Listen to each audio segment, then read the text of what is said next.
Hello, everybody. I'm John. And I'm Claire. And today's article is called Saving Lives. Yes, it's actually a kind of, hopefully another positive article. Although if we do read it a little bit later, there are some dreary facts, some sobering facts that we're going to kind of see in the article. But basically, it's about ways that we can reduce suicide rates and what could work in the future, what works now, and what maybe didn't work in the past. What do you think is the leading cause of death for people in your age group? I can definitely tell you it's not suicide because I've just turned 40 and I'm pretty sure it's the youngest and the oldest that have the highest rates of suicide. So in my 40s, what do you think would it be? Maybe heart attacks? In 40s? For leading cause? It could be, I guess. I don't know. I don't know what people do in the UK. I don't know. I know for men in general, heart attacks are the leading cause of death in the UK. Or heart conditions, heart problems. Men. Yeah, I think that's pretty true in America too.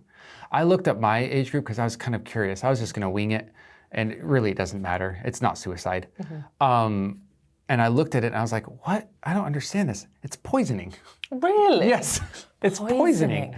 And I was like, I guess if you add alcohol poisoning, maybe that's something, but I would consider that like liver disease, right? So yeah, apparently it's poisoning. And I was like, and the number is well above all the other causes of death. And this is 2020 numbers. So does it include accidental poisoning, like when you eat something, like some odd berries and you just die by accident? Or is this murder poisoning where someone puts it in your food? I'm sure it's accidental mostly. Or it could be purposeful, but I highly doubt that many numbers are murders. Because I feel like it would be homicide then, if it was a murder. So I think it is just some poisoning, which I thought would be more high in very young individuals rather than, but yeah, it was number one. I was like, what? Wow, guys in their 30s in America, please be careful with what you're eating, please. It's the Tide Pods. Stop. It finally reached Facebook after all these years. Do you know how many people on average do commit suicide though? In England? In England.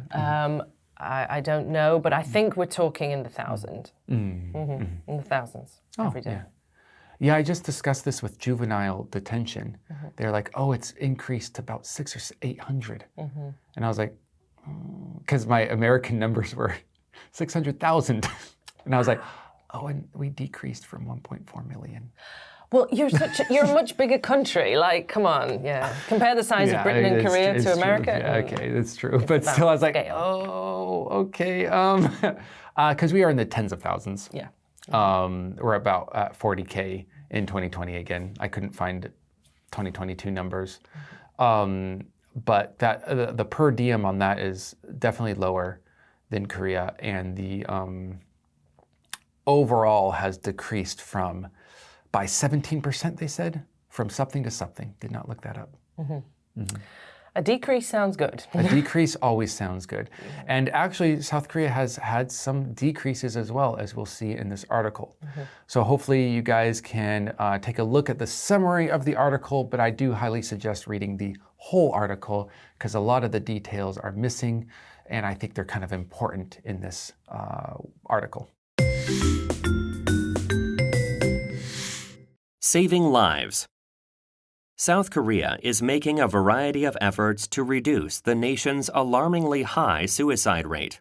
Unfortunately, some of these efforts have actually backfired and apparently increased attempts at specific places. There have also been success stories, however, which tend to be focused on simple but practical measures. These have targeted at-risk demographics and focused on education and treatment, rather than Instagram-worthy PR campaigns. Call 1393 for immediate help if you have suicidal thoughts.